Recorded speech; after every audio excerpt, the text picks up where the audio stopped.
13 Action News, elevating Las Vegas, live at 5. Right now on 13 Action News, live at 5, Democratic presidential candidates talk about how they want to push America forward, their plans as early voting continues. President Trump heading to the Valley this week ahead of the caucus, details on his events and public campaign rallies. Plus, it's been 40 years since the Miracle on Ice. The Vegas Golden Knights have a special celebration planned. Can't wait to hear about that.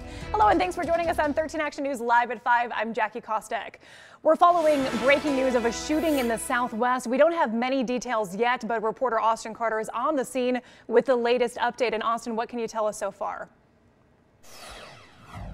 Hey Jackie, we just got some brand new information from officers just a little bit ago. I'll get to all those details in just a minute, but I actually want to bring in some video right now of this scene where this officer-involved shooting happened, where it's actually inside this complex here next to me. We're not allowed in there right now because it is a gated community, but here is what we know so far from officers. We're told this all happened around 1:30 this afternoon. That's when 911 dispatch got a call from a resident, and that dispatcher heard the phone drop and then heard a lot of screaming and shouting. So when officers got out here, they say when they got to the home where this 911 call came from, there was a man standing in the doorway with a long gun. That's when officers fired multiple rounds. That suspect was hit by that gunfire and was taken to a nearby hospital. We're working to get an update on that suspect's condition. We also know that no officers were injured in this shooting. We're going to gather some more details for you once we have any of that. We'll keep you posted on our website at ktnv.com. Reporting live in the Southwest Valley tonight, I'm Austin Carter, 13 Action News. Austin, thank you. Now to a big weekend in politics. Early voting continues for the Nevada caucus as major Democratic candidates visit Clark County to make their case to voters.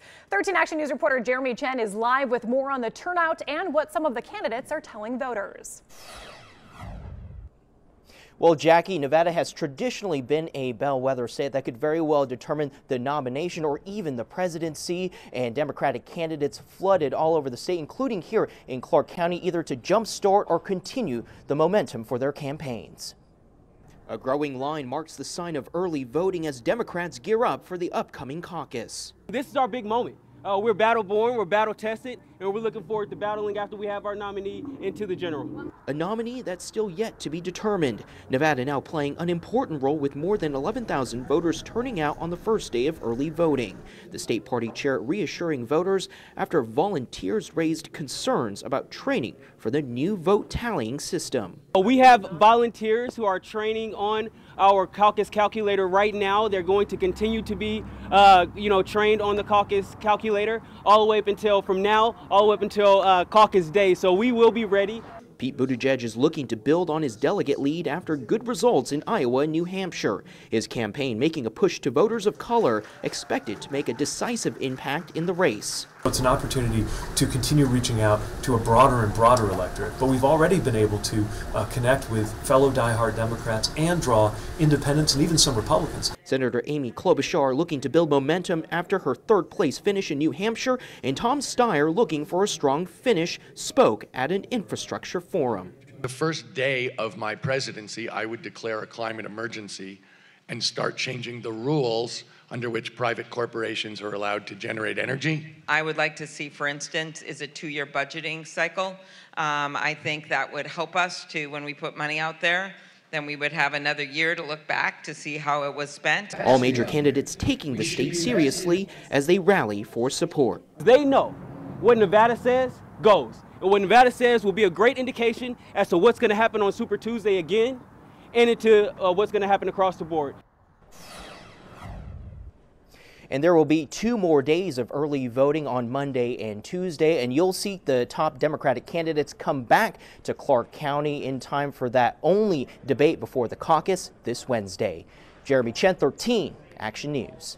All right, Jeremy, thank you. We're looking ahead to a busy political week here in Nevada. As Jeremy mentioned, early voting ends on Tuesday. On Wednesday, the Democratic debate is set for the Paris Hotel at 6 p.m. Then the caucus is on Saturday, the 22nd. President Trump will also be in the Valley this week. He'll have 2 events. First, he'll speak at the Hope for Prisoners graduation ceremony on Thursday. Then on Friday, he'll hold a campaign rally at noon at the Las Vegas Convention Center. And we have the link to RSVP for tickets on ktnv.com. We have a full list of political events online. Of course, there it is at ktnv.com. Nevada Congressman Stephen Horsford will host a Black Census Town Hall on Tuesday. Members of the Congressional Black Caucus, the NAACP, and the National Urban League will also join. There will also be opportunities to apply for census jobs on site. The event is at the Doolittle Senior Center on J Street at 5:30. All right, bringing in Leah Pizzetti. Now, Leah, beautiful day. You were right to head out and get some sun today. Oh, yeah, Jackie, of course. No, I'm kidding. Yeah, absolutely beautiful today. Sun is just about to set. Couple live looks outside right now. We see mostly sunny skies, beautiful temperatures, warmer than where we should be for a typical mid-February. But we see from our strat camera a couple of those high, thin clouds. But for the most part, gorgeous day today. Current temperatures, we have started to cool down. We got up to 69 degrees today here in Las Vegas. Right now we're at 67 degrees. We see mostly 60s across the board, some 70s, Overton at 70 degrees, Hoover Dam at 74 degrees right now, Lake Mojave 80 degrees right now. Could be a good lake day, like I said. And we see temperatures are trending a little bit warmer from where we were 24 hours ago. On average, 2, 3, couple 4s on there, degrees warmer. Heading into tomorrow, it's going to be pretty similar to what we felt today. So this evening is going to be a nice one. We're going to hang on to those 60s probably till about 8 p.m. tonight. We'll spend most of the overnight hours in those 50s, getting down to 48 degrees for our low tonight in Las Vegas. Like I said, though, tomorrow, much of the same. We are talking sunshine, mostly 60s through the day, getting up to 70 degrees. Then a cool down is heading our way. I'll have a look at that coming up in just a bit. All right, Leah, thank you. We're following two other major stories nationally. The first, President Trump's former campaign advisor, Roger Stone, is set to be sentenced on Thursday. But now there are calls for Attorney General Bill Barr to resign after he overruled the prosecutor's sentencing. More than 1,100 former prosecutors and other DOJ officials posted a statement today calling for his resignation. They say Barr's actions speak louder than his words.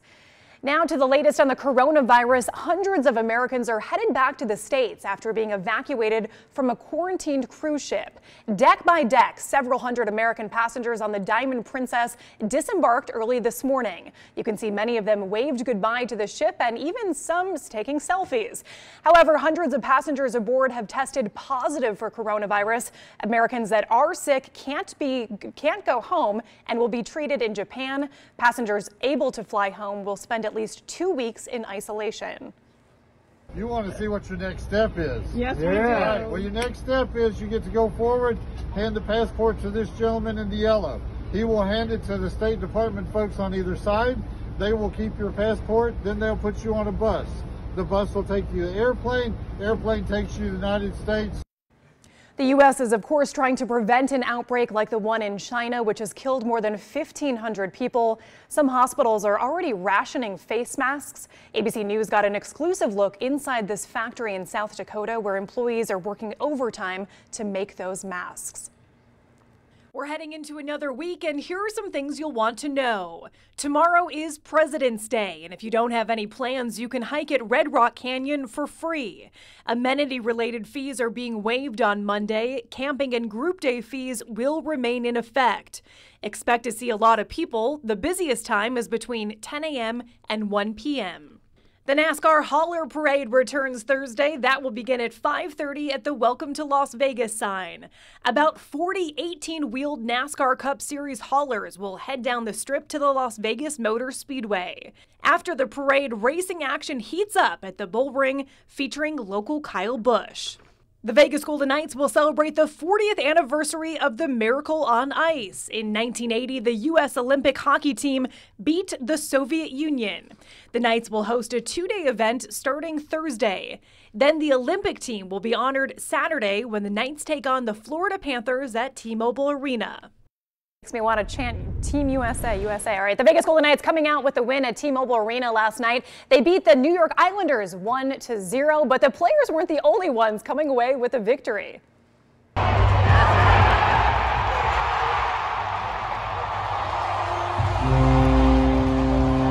A fan named Ruben won $30,000 after making 5 shots from center ice. That challenge was during an intermission, and his fellow fans were, of course, happy for Ruben there. Goal horn going off. All right, UNLV alum Derrick Jones Jr. wins the 2020 dunk contest at the NBA All-Star Weekend. He went head-to-head with Aaron Gordon, and here's Jones coming up here in the final round. He gets the pass off the backboard and between the legs. Yeah, there it is. Dunks it. And Dwayne Wade, look at the look on his face. He just cannot believe his eyes. Now taking a look at Gordon's final dunk. He jumps over the tallest man in the gym. There it is. Wow. How does he even get over him? I don't know. The United Center going absolutely crazy. Jones coming away with the win, though. Wow. Tough landings in London. Oh, no. Has he got it? He's going to go around. Is he going to go around? For the second week in a row, wind, rain, and flooding making travel difficult, plus 2 eruptions from one of the tallest volcanoes in North America. Stay with us. New videos from around the world this weekend. The first one takes us to the Ohio River, where at least 9 barges go soaring down. Take a look. You can see how fast they're moving in the water. One of them actually eventually crashes into a pillar. The barges got loose Thursday night, but have now all been secured. Nothing was badly damaged, and police say the river level had been high over the past couple days after heavy rain. Shaky and aborted plane landings in London due to heavy wind. Check out these 2 videos on your screen now. These are from Friday. On the left, you see the plane is approaching the tarmac, but quickly shoots back up into the air. And on your right, that plane manages to land, but sideways. Now, a massive storm system had been battering the UK for about 2 weeks. Wow. And check out this amazing video of volcano eruption in Mexico. The mighty El Popo erupted Friday night. Now, this is black and white video, but what you're looking at is lava and ash soaring into the sky. But the volcano was not done. Now, this is daytime video of a second eruption just yesterday. More ash flies into the sky. El Popo is the 2nd highest mountain in Mexico and the 5th highest in North America. Hopefully everybody's okay. Yeah, I was going to say, well, back here at home, nothing like that. No, thank goodness. It's like calm, you know, not even wind. We really don't have.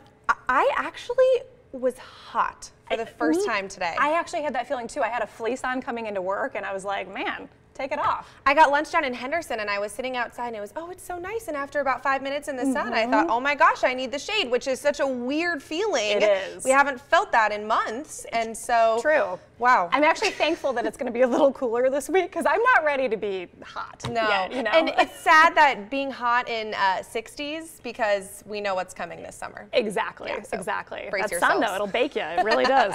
All right, speaking of sunshine, live look at our Valley View camera right now. Clear blue skies. Gorgeous day today. Current conditions, we have started to cool down. We did hit 69 degrees in Las Vegas. Right now we're at 67 degrees here in Las Vegas. Henderson 65, North Las Vegas also 67 degrees. We see very mild winds on the board. Just a really spectacular Sunday for us. Next couple of hours, we're going to hang on to those 60s until about 8 p.m. and then we'll spend most of the overnight hours in those 50s, actually getting down into the upper 40s for tonight. Those are our lows, so mild overnight hours as well. We see mostly 40s across the board for our lows, 48 for Las Vegas, 47 for Henderson, 45 degrees is your low down in Boulder City. Heading into tomorrow, much of the same. It's going to be pretty similar to what we felt today. So mostly 70s across the board, some 60s. Closer look at our valley floor. Las Vegas, I'm thinking 70 degrees. Some mid 60s we see Red Rock, Summerlin, 65 degrees. Whitney, Henderson, 73 degrees. Nellis Air Force Base looking to get up to that even 70 degrees as well. So much of the same for your holiday. I had 3-day weekend for a lot of people. Thankfully, we have this beautiful weather delivering for us. 10 a.m., 63 degrees here in Las Vegas. So very mild morning if you're going to maybe get out, take advantage of those free conditions over at Red Rock. It's going to be beautiful. 1 p.m., 67 degrees for Las Vegas. We'll spend most of the afternoon in those upper 60s. We can see 4 p.m., 68 degrees, getting up to that even 70 degrees for Las Vegas for tomorrow. And this week, it's going to be much of the same. Possibly some passing clouds rolling through the week, but really it's not going to be too exciting. We're going to see a little bit of a cool down, but by the end of the week we see Friday afternoon a little bit of rain hitting Southern California. It does look to push its way into Southern Nevada Saturday. Not looking too promising at this point. This isn't a strong system. You can see it's just a little bit of rain heading our way. So enjoy that 70 degrees for tomorrow for President's Day. Heading into Tuesday, a little bit of a cool down, some breezes picking up, especially down south, down in the Colorado River Valley tomorrow afternoon, Tuesday afternoon. afternoon. Definitely could see some breezy conditions, gusts up to maybe 20 miles per hour for those areas. And then we're going to stay in the 60s through the week. Keep in mind, we should be in those lower to mid 60s for typical February. So this week is very average for that. And then once again, Saturday, those slight rain chances. Sunday, warming back up to the 70s. I'll give you a little sneak peek into next week, possibly back to the 50s. So enjoy these 60s and 70s while you can, Jackie. I sure will. Nothing to worry about but some passing clouds. I'll take it. Dirty cutting boards and tons of cockroaches. Darcy Spears runs into a repeat dirty dining offender and has a talk with a so-called restaurant fixer. Well, here's a look at what's coming up tonight in primetime on Channel 13 at 7, America's Funniest Home Videos at 8, the season premiere of American Idol at 10 for Life. Then stay with us for 13 Action News live at 11. Well, if pho was on your list for dinner anytime soon, this week's edition of Dirty Dining may make you reconsider. 13 Chief Investigator Darcy Spears shows you why one place was hit with many fees. Pho Little Saigon on Spring Mountain in Valley View is a 3-time Dirty Dining repeat offender. Under various owners, the restaurant has been on the wrong side of the health code off and on for years, but is working hard to set things right. They were right in here, in this pan. Pho Little Saigon was shut down January 27th for a cockroach infestation. Inspectors saw at least a dozen multi-generational roaches vigorously moving within a thick layer of food and grease in the metal pan under the cook line. Yeah, it was all in the back of the tray, but yes, you're right, they were moving. I've seen worse. Tim Molson is known as the fixer for restaurants in real trouble. The seasoned food safety consultant specializes in turning ethnic restaurants around. No, amigo. No, that's good. Use the rice scoop next time, okay? Don't use that bowl. Pho Little Saigon's current owner hired Molson to help break the restaurant's cycle of violations, downgrades, and closures. And he's going to do the right thing. This is his first restaurant. They were back to a 0 demerit A grade on January 31st. Molson says the recent setback came after losing 2 experienced managers who oversaw the kitchen. But the problem was that after these managers left, the attention to the cleanliness in the kitchen kind of dropped. So there's grease buildup and things, you know, all the things that cockroaches like to eat. Inspectors found an excessive accumulation of food and grease throughout the kitchen, and they found a roach at the bottom of an uncovered container of cooking oil. So this is a very old building. Pest infestation has been ongoing and offgoing for a long time. This is definitely not the first time they've been shut down for a roach infestation. No, that's for sure. Molson says all the equipment was pulled out of the kitchen, steam cleaned and scrubbed, the owner voluntarily staying closed for 5 days to make sure all the bugs were gone. In the meantime, we sat with the entire staff and I did remedial training. Other violations included mold in the ice machine, dirty utensils stored as clean, a dirty slicer, pan stored as clean containing a standing brown liquid, bowls dirty with food debris, and dirty food scissors stored inside a pipe. Inspectors also found employees eating and drinking while preparing customers' food. You came to my office and I was a doctor and I was going to operate on you. Do you want me to put you on a clean table or a dirty table? Do you want me to use a clean knife or a dirty knife? Do you want me to sandwich while I'm cutting your head open? Molson uses that analogy to put cross-contamination in perspective when training staff. He says culture is the most common barrier to proper food handling, and he works to help bridge the gap with those who come from other countries. In those local areas, the people have grown more immunity towards those common bacteria. Here in America, we live in a sterile land. Perhaps the biggest change restaurant owners will have to get used to is a huge hike in health district fees. Violating the health code has just gotten much more expensive. On February 1st, the C downgrade fee nearly tripled, going from $477 to $1,200. The closure fee doubled to $1,400 from $716. It's basically the health department's way of letting them know that it's more serious than just a matter of being closed and open tomorrow. The fee structure, I think, is going to hurt a lot of restaurants. I think a lot of restaurants are going to end up being closed. The health district says in addition to serving as a deterrence, fees are calculated to cover the cost of environmental health services, which they were no longer doing. The last fee increase was in 2009. Repeat offender Asian barbecue and noodle on Jones between Spring Mountain and Desert Inn got the highest demerits with a 39 demerit C grade on its January 29th inspection. Multiple employees went into the back alley and returned to the kitchen to prepare food without washing hands. They'd set a sheet tray on top of a trash can to chop bok choy.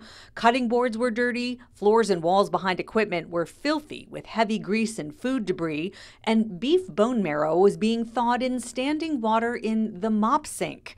There was also a bone saw inspectors said was not to be used for contact with food.